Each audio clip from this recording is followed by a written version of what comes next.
dakle, vojske, paravojske, policije, dobrovoljci sa svih strana se ubijaju, ratuju, pucaju jedni na druge, sela, gradovi se osvajaju, ruše, pale sa svih strana i tako dalje.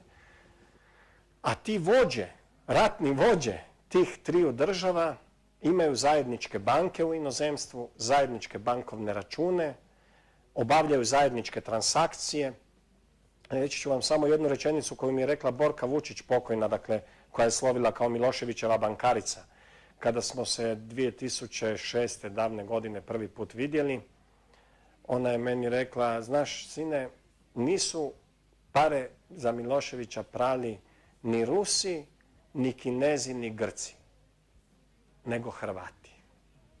I Borka je meni dala jedan dio te dokumentacije koji pokazuje da su Miloševićevi transferi financijski išli zapravo Beograd-Cipar, Cipar-Zagreb, dakle tajni računi kod Zagrebačke banke, i sa tajnih računa kod Zagrebačke banke taj novac je najčešće završavao kod nekoliko stranih banaka čiji su suvlasnici bili Zagreb, Beograd i jednim manjim dijelom Sarajevo, a to su Bank Franko-Jugoslav u Parizu, Anglo-Jugoslav Bank Limited u Londonu, LHB International Frankfurt i jednim manjim dijelom Adria Bank AG u Beču, koja je evo u međuvremenu, nakon što sam o tome govorio i pred Europskim parlamentom, na brzinu ugašena, likvidirana, vraćena licenca za banku, vjerojatno kako bi se zataškali tragovi.